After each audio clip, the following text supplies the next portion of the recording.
Bagaimana cara mematikan alarm? Dari anak kecil sudah tahu juga. Ya, ketika kita masih kecil juga sudah tahu.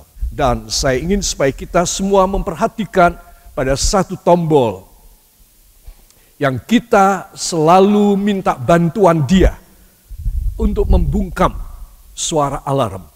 Ya, mudah, gampang, tinggal pencet saja sudah mati.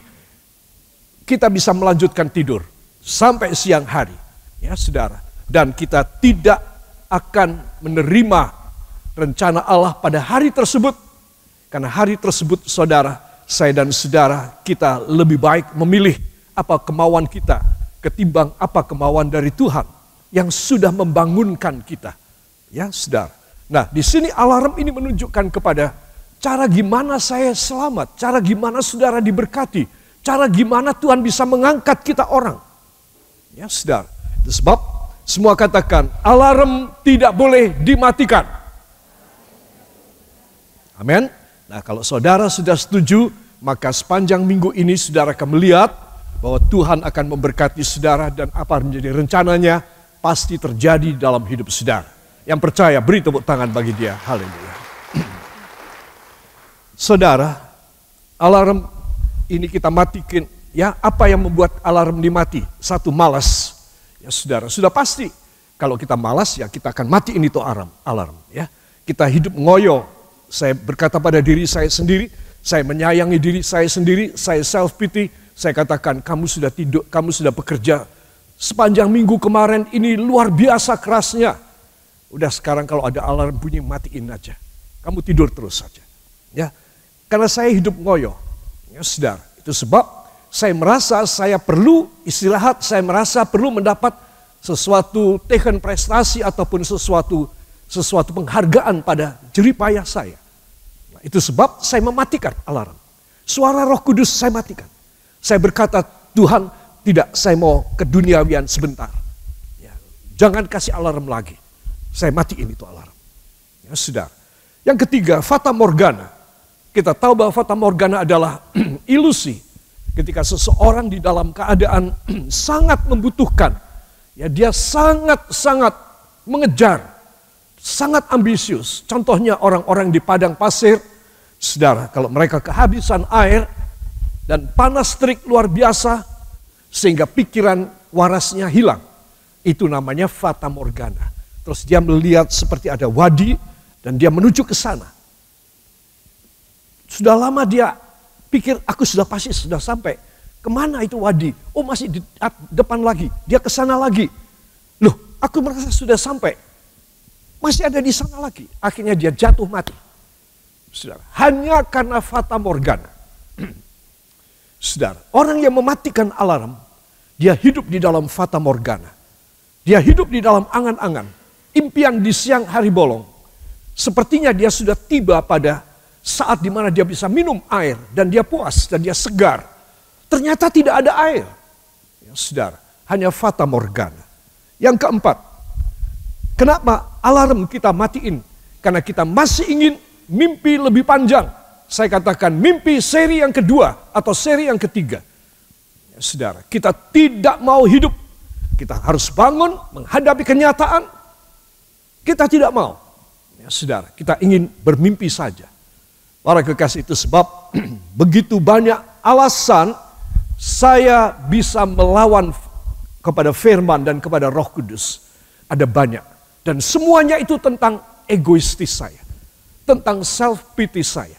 Kasihan pada diri saya sendiri. If you shut down all the alarm of your life, of the Holy Spirit, that the Holy Spirit won't ever and ever guide us and protect us so securely. But we are not willing. That's why we shut down.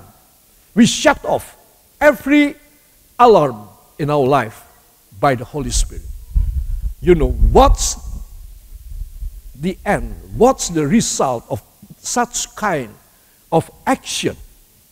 The result is we are dead before God. And God will leave you and will leave me. Tidak ada kesempatan lagi untuk saya dan saudara dipercaya oleh Allah. Ketika saya membiasakan diri memejet begitu gampang mematikan suara Roh Kudus. Saudara digerakkan Roh Kudus untuk bangun dari tidur saudara, berlutut di tempat tidur, datang dalam doa dan penyembahan kepada Dia, saudara menolak. Itu saudara memejet, itu alarm. Alarm sudah bunyi, minta supaya saudara datang kepada Tuhan. Tapi saya dan saudara tidak mau datang. Ya, berapa kali kita mengalaminya. Ya saudara, hari kebaktian kita, ibadah kita. Kita sudah ingin datang kepada Tuhan, tapi kita tetap tidak mau datang. Kita memejet, mematikan, gampang sekali. Apa saudara? Gampang sekali. Apa saudara? Gampang sekali. Saudara, dan kita tidak jadi kebaktian. Kita cari acara yang lain, kita cari alasan yang lain.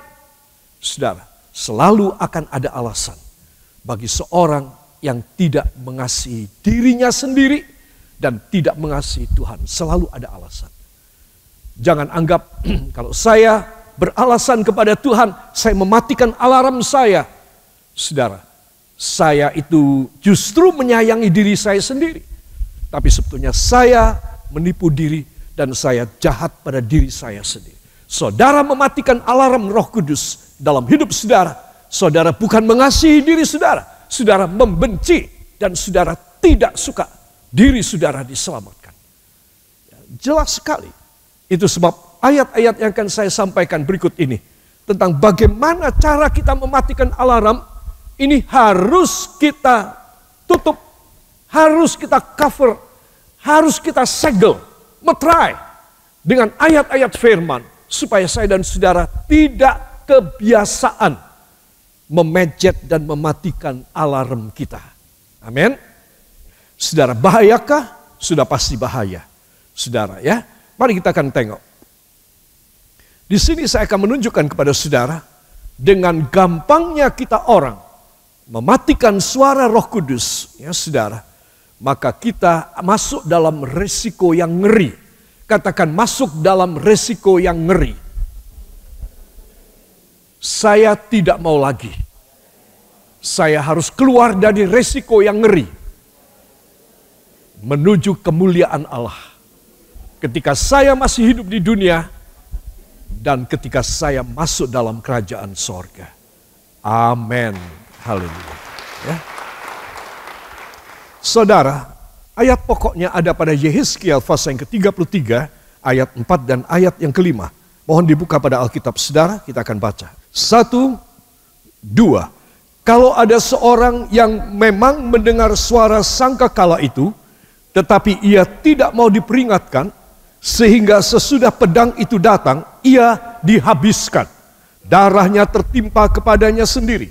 Ia mendengar suara sangkakala, tetapi ia tidak mau diperingatkan.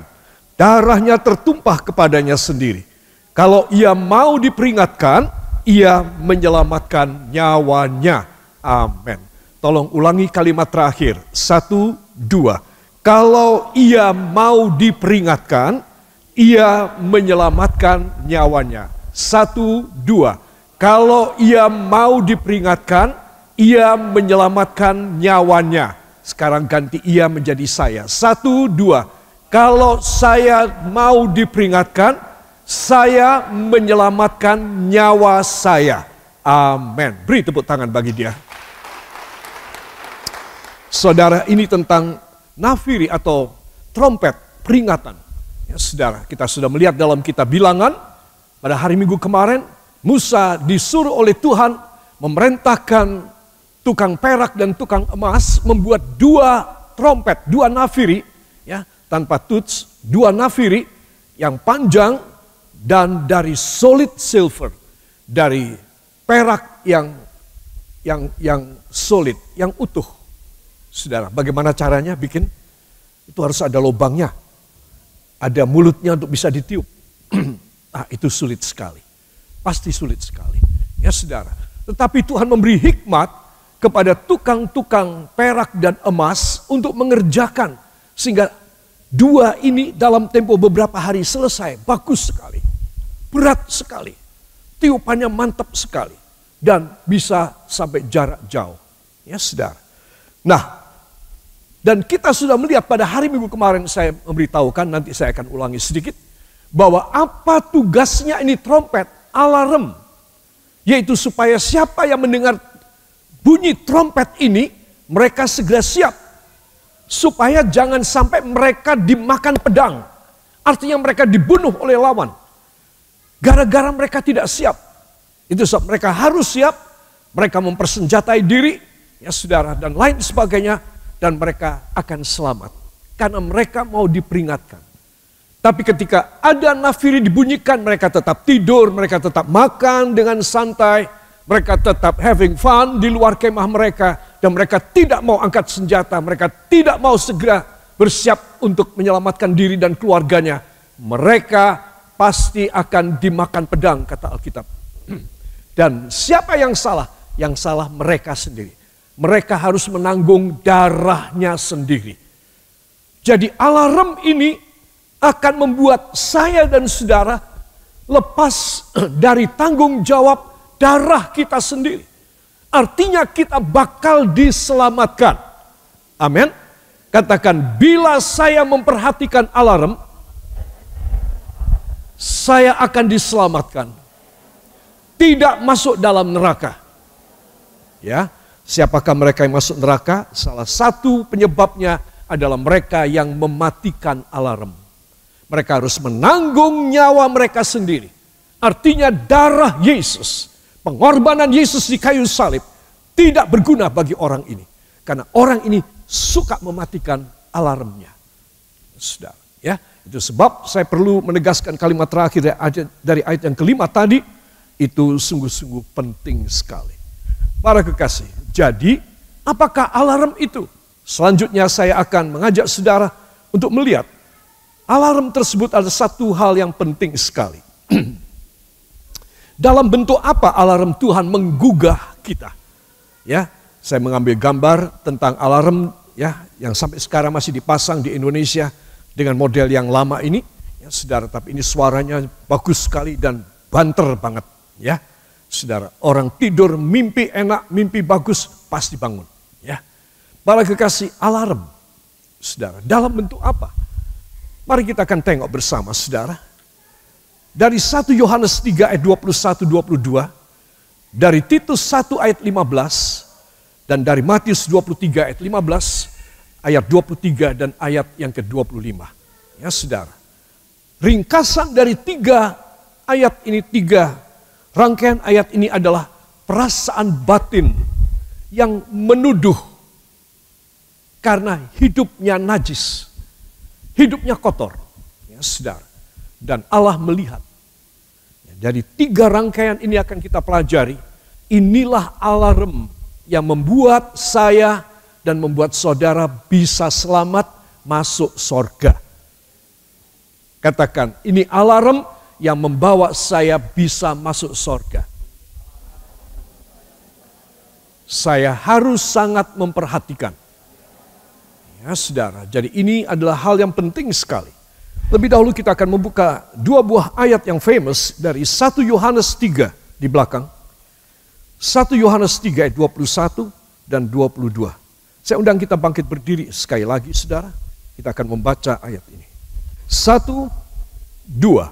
Saudara-saudaraku yang kekasih, jikalau hati kita tidak menuduh kita, maka kita mempunyai keberanian percaya untuk mendekati Allah.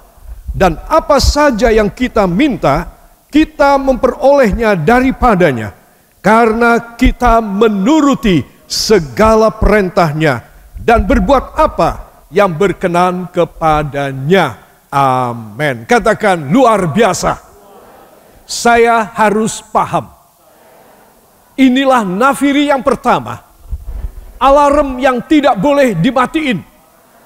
Dalam nama Yesus. Amin. Silahkan duduk kembali. Para kekasih perhatikan. Dalam ayat 21 tadi kita sudah baca ya.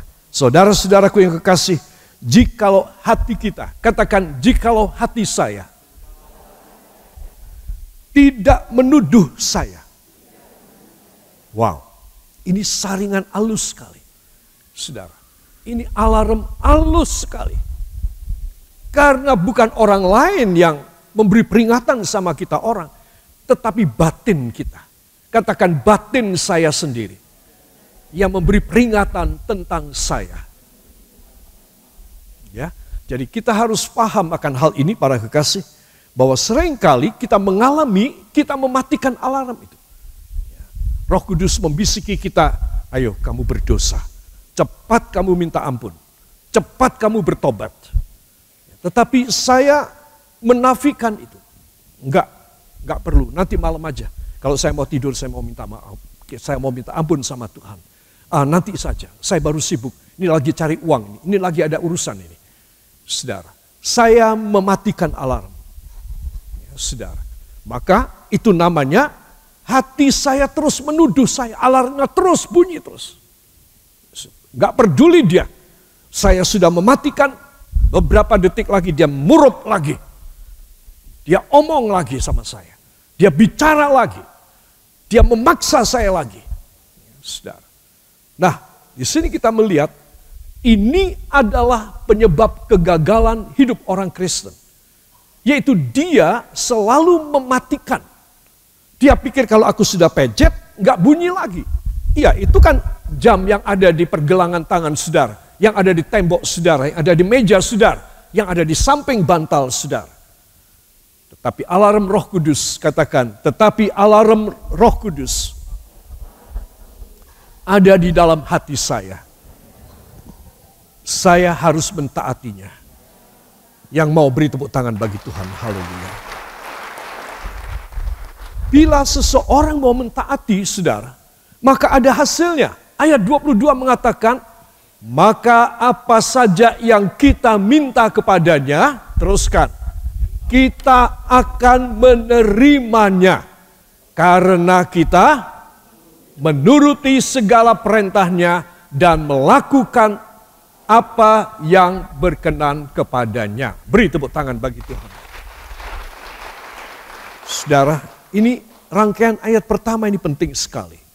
Jikalau hati kita tidak menuduh kita, ya saudara, nggak ada alarm yang bunyi, artinya kita memang sedang baik-baik dengan Tuhan.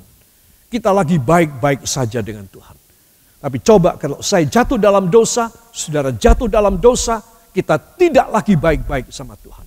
Alarm bicara dia, terus dia. Ya, saudara. Sampai saudara tidak bisa makan, tidak bisa tidur, tidak bisa kerja. Saudara pucat wajah saudara, jantung saudara kerja luar biasa. Saudara, kenapa? Karena kita tidak memperhatikan alarm. Sepertinya kita mau bunuh itu suara alarm, tapi sesungguhnya tidak bisa dibunuh itu suara. Ya, itu sebab para kekasih, marilah saya ingin mengajak semua saudara, inilah bentuk alarm yang Tuhan mau beri kepada kita supaya kita selamat. Katakan, supaya saya selamat. Dan supaya apapun yang saya mohon, saya menerima dari Bapa. Karena alarm ini, saya peka dan saya taat. Beri tepuk tangan yang baik bagi dia. Saudara, bentuk alarm yang kedua terdapat dalam dalam surat Titus 1 ayat yang ke-15. Ayat 15 dan 16 ya, lebih bagus. 1, 2. Bagi orang suci semuanya suci, tetapi bagi orang najis dan bagi orang tidak beriman suatu pun tidak ada yang suci. Karena baik akal maupun suara hati mereka najis. Mereka mengaku mengenal Allah, tetapi dengan perbuatan mereka menyangkal Dia. Mereka keji dan durhaka dan tidak sanggup berbuat sesuatu yang baik. Amin. Para kekasih, perhatikan, ayat ini keras banget. Menurut saudara, lembut atau keras? Ya, keras atau tajam? Keras dan tajam sekali. Ini ayat, saudara. Gak ngira kalau di dalam Alkitab ada kata yang begini keras. Saudara, perhatikan sekali lagi ayat 15. Bagi orang suci, semuanya suci. Tetapi bagi orang najis Dan bagi orang yang tidak beriman, suatu pun tidak ada yang suci. Karena baik akal maupun suara hati mereka najis. Coba lihat. Berulang-ulang kata najis dibandingkan dengan kata suci. Najis begitu banyak. Saudara, ini ceritanya tentang orang yang selalu menganggap orang lain itu kotor. Orang lain itu najis. Orang lain itu penuh dosa. Orang lain itu jelek. Kualitasnya, moralnya rusak. Lalu firman Tuhan memberikan timbangan. Timbangan firman Tuhan. Kenapa si X ini selalu punya pikiran bahwa si A atau si B atau si C atau beberapa kelompok orang adalah orang-orang yang kotor dan najis. Ternyata menurut firman ini karena si A, karena si X ini yang punya pikiran orang ini kotor dan najis, dia sendiri najis. Itu sebab Alkitab mengatakan bagi orang suci semuanya suci. Tetapi bagi orang najis dan bagi orang yang tidak beriman, suatu pun tidak ada yang suci. Saudara, perhatikan. Kalau saudara suka menganggap orang lain itu najis, itu berarti hati saudara itu najis. Saudara, ini harus saudara pikirkan. Ini alarm. Iya, aku suka menganggap asal ada orang lewat, aku mengenali atau aku tidak kenal, tapi konon dikata orang, dia orangnya kayak begini. Wah, itu ternyata ini tuh orangnya. Maka si X ini, orang ini sudah menghakimi dan menuduh bahwa si A yang baru lewat ini adalah orang najis. Maka Alkitab mengungkap siapa si X. Siapa? Si X apa? Orang apa? Orang apa? Orang apa? Najis. Loh, saya ini khotbah tuh enggak dengar semua apa gimana? Ngerti enggak sih? Saudara mesti tahu. Ya. Jadi saudara sebaiknya, ini firman loh yang bilang, ya. Ini firman yang bilang. Sebaiknya saya dan saudara itu hatinya harus suci. Harus apa? Suci. Maka saudara safe, lihat orang, saudara tahu ini kata orang si A ini orang yang tidak baik. Enggak. Aku enggak ada urusan dengan si A. Aku punya pikiran positif tentang si A. Wah, saudara, engkau dimuliakan oleh Tuhan. Engkau mempunyai hati nurani yang baik. Bukan hati nuranimu tidak najis. Kalau hati nurani saudara najis, semua orang saudara akan anggap najis. Dan saudara tidak tahu benar najis apa tidak. Tapi saudara sudah kasih segel, kasih meterai, cap, najis kamu. Saudara, perhatikan, inilah yang membuat seseorang dimasukkan dalam hukuman kekal di api neraka. Karena bagi dia semuanya jadi najis. Kenapa? Bukan orang-orang ini najis, tapi karena dia sendiri najis. Nanti ada orang bisa bisik antara dua wanita dan pria, dua jenis kelamin yang berbeda, bisik-bisik. Ya. Saudara melihat, saudara X melihat, oh ini mereka mau kencan ini, mereka mau nyeleweng ini. Nah, saudara, baru mereka berdua ini baru bisik-bisik. Ya baru bicara apa saudara tidak tahu. Tapi saudara dari sana sudah menganggap ini mau berzina nih dua orang ini. Maka Alkitab mengatakan memang saudara najis pikiran saudara. Ya, itu sebab saudara mesti tahu. Ini sesuatu hal yang sensitif sekali. Yang bisa apapun yang saya lakukan, korban uang sebegitu banyak, karya dan kerja saya sebegitu banting tulang. Saudara, semuanya hilang, plus hilang. Saya mati, masuk neraka. Cilaka kan saya? Gara-gara apa? Hati saya. Hati saya najis. Saya menganggap semua orang yang bisa bisik, yang jalan bareng, yang berbuat baik kepada seseorang, itu semata-mata najis. Saudara. Jadi saudara mesti tahu, Alarm itu adalah hati nurani saudara. Supaya apa? Supaya saudara selalu mengosongkan hal yang kotor. Semua parameter dan paradigma duniawi dan dosa yang sudah sempat masuk pada otak saudara, masuk dalam hati saudara, dalam batin saudara, itu harus disucikan. Makanya saya bilang, perasaan batin yang nuduh karena hidupnya najis. Tuhan tuh ngelihat. Tuhan melihat enggak? Halo, Tuhan melihat apa tidak? Jangan lupa ada ayatnya, aku tidak melihat rupa orang. Teruskan. Tetapi aku melihat hati orang. Cilaka lu. Ya, itu sebab saya dan saudara kita harus tahu. Seseorang dia ditimbang oleh Tuhan bukan dari dia punya penampilan. Bukan dia punya judgment. Dan dia punya penilaian, penghakiman terhadap orang lain. Tidak. Semakin banyak saudara menghakimi orang, menilai orang lain, semakin banyak dosa saudara. Itu sebab Titus, salah satu anak rohani daripada Paulus, menasehatkan kepada kita semua, supaya kita takut dan gentar kepada Tuhan. Apa sebab? Karena hati kita itu masih najis. Sehingga kita melihat apapun dengan periskop, dengan lensa, dengan teropong yang najis. Satu titik saja pada kaca lensa, tidak usah pada lensanya, pada kaca pelindung dari lensa teropong saudara. Satu titik saja. Sudah menyebabkan pemandangan siapapun orang yang saudara teropong, semua cacat, semua cacat. Apakah orang itu yang harus disucikan, dibersihkan, atau teropong saudara yang harus dibersihkan? Teropong saudara yang harus dibersihkan. Dilap.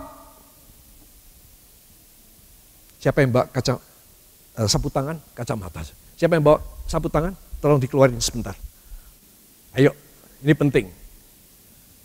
Bila pikiran saya, pandangan saya, penilaian saya selalu najis, pikiran saya selalu najis, maka saya harus dibersihkan dengan darah Yesus.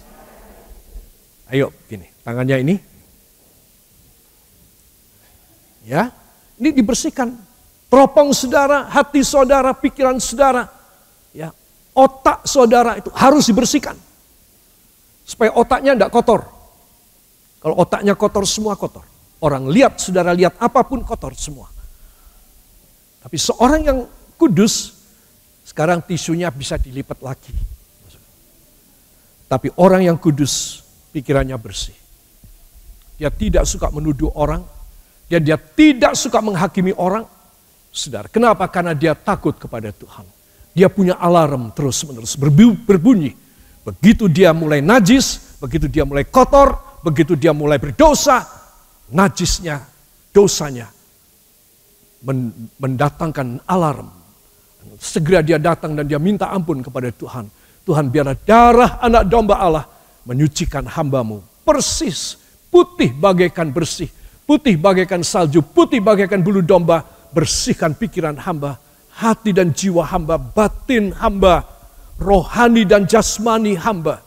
Wah, saudara, Tuhan akan turun tangan dan menyuci saudara seperti tadi, bersihkan semua. Lain kali saudara melihat orang positif semua. Saudara, dengan saudara menganggap orang positif, Tuhan tidak bakal menjatuhkan hukuman kepada saudara. Tapi dengan menganggap dan menilai orang negatif, Tuhan mempunyai alasan untuk menghukum saudara. Sebab ini satu hal yang penting sekali dan ini harus saudara ketahui. Katakan, saya harus paham supaya hati saya sendiri tidak najis, tidak kotor. Supaya hati saya berkenan kepada Tuhan.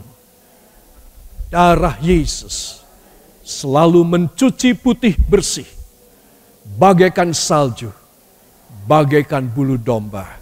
Amin. Haleluya.